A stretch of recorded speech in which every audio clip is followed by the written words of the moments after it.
ملحدوں کا یہ ایک بہت کامن اعتراض ہے. وہ یہ کہتے ہیں کہ مذہب والے مذہب پر اس لیے یقین رکھتے ہیں کہ کہیں انہیں جہنم میں جلنا نہ پڑے. تو یہ تو خوف کی وجہ سے یقین ہوا. یا وہ اس لیے یقین رکھتے ہیں خدا میں کہ خدا ان کو جنت میں لے جائے گا. تو یہ تو لالچ ہوا. یعنی لالچ اور خوف کی وجہ سے آپ اگر کسی چیز کو مانیں تو یہ ماننا کیا ماننا ہوا؟ لالچ اور خوف دلانا تو بری بری چیز ہے.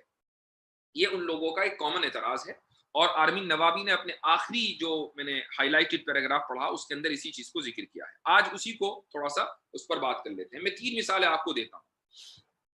3 مثالوں میں سب سے پہلی مثال یہ ہے کہ آپ جس ملک میں رہتے ہیں, چاہے کسی بھی ملک میں رہیں, انڈیا میں رہیں, آپ بنگلہ دیش میں رہیں, آپ امریکہ میں رہیں, انگلینڈ میں رہیں, دنیا میں کہیں بھی رہیں, وہاں کہیں کچھ نہ کچھ قانون ہے.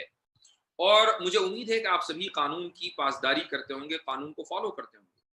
قانون کو کیوں فالو کرتے ہیں ہم لوگ؟ وہ اس لیے کرتے ہیں کہ ہم اگر قانون کو فالو نہیں کریں گے تو ہمیں سزا ملے گی قانون کے مطابق.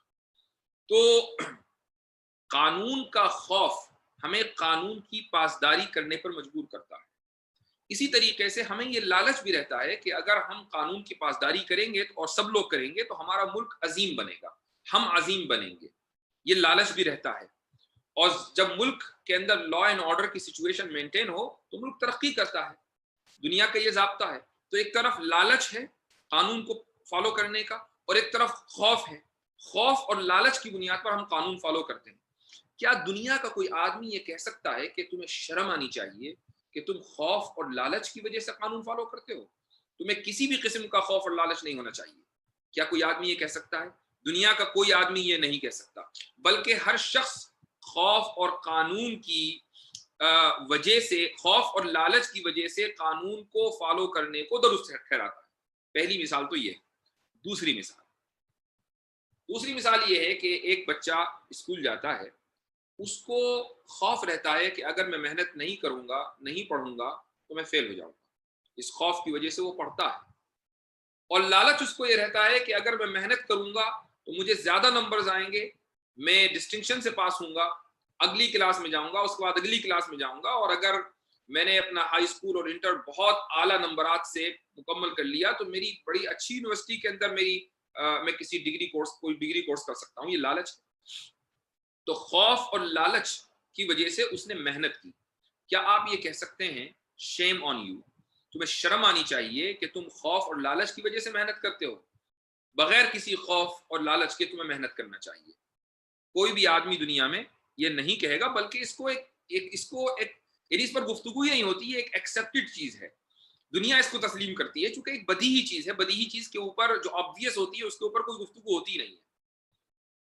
اب آئیے تیسری مثال یہ ہے کہ مثلا آپ ایک جگہ جاب کرتے ہیں, آپ کہیں ملازمت کرتے ہیں, تو آپ کو یہ خوف رہتا ہے کہ اگر آپ صحیح طریقے سے ملازمت نہیں کریں گے, وقت پر نہیں جائیں گے کام پر, پورا ٹائم نہیں دیں گے, وہاں پر سنسیئرٹی کے ساتھ آپ کام نہیں کریں گے, کمپنی جس جگہ آپ کام کرتے ہیں اس کو زیادہ کما کر نہیں دیں گے, آپ کو یہ خوف رہتا ہے کہ آپ کی ملازمت ختم ہو جائے گی.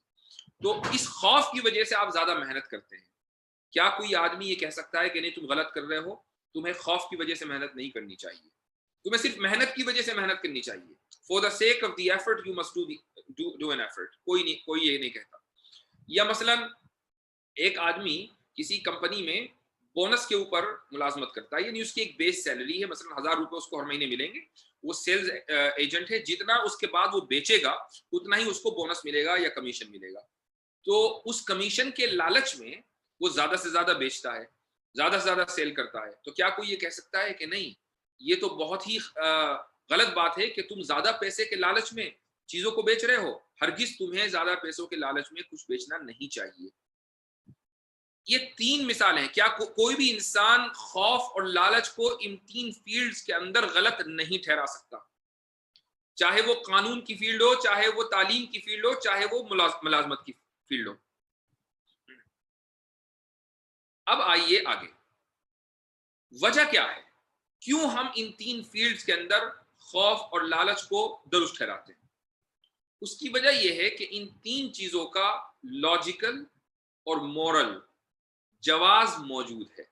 یعنی عقلی اور اخلاقی جواز ان 3 چیزوں کا موجود ہے. یعنی قانون کو فالو کرنا چاہیے, عقلی طور پر یہ بات ثابت ہو چکی ہے, اور اخلاقی اعتبار سے بھی بات ثابت ہو چکی ہے کہ جو قانون فالو کرے گا، قانون کو فالو کرنا یہ ایک اعلیٰ اخلاق کی دلیل ہے، قوم کے اعلیٰ با اخلاق ہونے کی دلیل ہے۔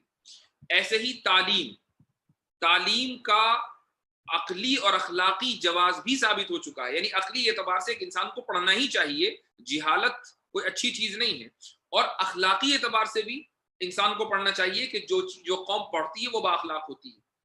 ایسے ہی ملازمت کہ اس کا عقلی اور اخلاقی جواز موجود ہے، کہ کوئی بھی آدمی آپ فری میں کھانا نہیں ملے گا بلکہ محنت سے کھانا ملتا ہے، ہر انسان اس چیز کو جانتا ہے عقلی اعتبار سے، اور اخلاقی اعتبار سے بھی کہ ہاتھ پھیلانا کوئی بااخلاق ہونے کی دلیل نہیں ہے بلکہ محنت کر کے کھانا بااخلاق ہونے کی دلیل ہے۔ تو منطقی اور اخلاقی اعتبار سے ان تینوں چیزوں کا جواز ثابت ہو چکا، اسٹیبلش ہو چکا، اور جس چیز کا منطقی عقلی اخلاقی اعتبار سے جواز ثابت ہو جائے اس میں خوف اور لالچ برا نہیں ہوتا۔ یہی وجہ ہے کہ قانون کے میدان میں، قانون فالو کرنے کے میدان میں خوف اور لالچ کو کوئی برا نہیں سمجھتا، تعلیم میں خوف اور لالچ کو کوئی برا نہیں سمجھتا، جابز اور ملازمت میں خوف اور لالچ کو کوئی برا نہیں سمجھتا۔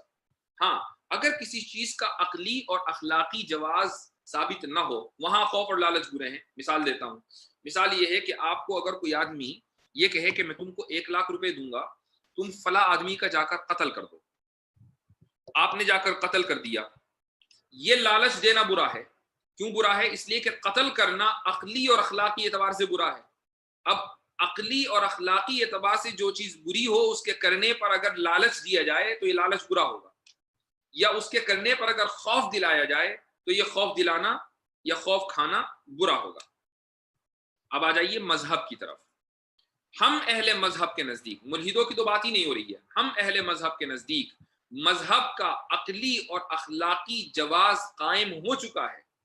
ہم عقلی اعتبار سے بھی یہ مانتے ہیں کہ مذہب درست ہے، اور اخلاقی اعتبار سے بھی یہ مانتے ہیں کہ مذہب درست ہے، کہ جو شخص کسی مذہب کے اوپر یقین رکھتا ہے وہ بااخلاق ہوتا ہے اگر مذہب کی تعلیمات پر وہ چلے، اور اسی طریقے سے مذہب کی تعلیمات پر چلنا زیادہ یہ ریشنل ہے، یعنی زیادہ عقل میں آنے والی بات ہے، بجائے اس کے کہ ایک آدمی مذہب کی تعلیمات پر نہ چلے، خدا پر یقین نہ رکھے اور ایک انڈسپلن زندگی وہ جیے۔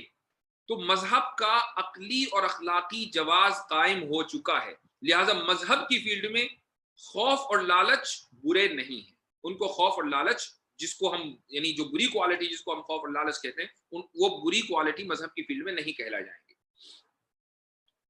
جیسے قانون کی فیلڈ میں نہیں کہلائے جاتے، تعلیم کی فیلڈ میں نہیں کہلائے جاتے، ملازمت کی فیلڈ میں نہیں کہلائے جاتے۔ یہ ہماری طرف سے جواب ہے، ایک بات۔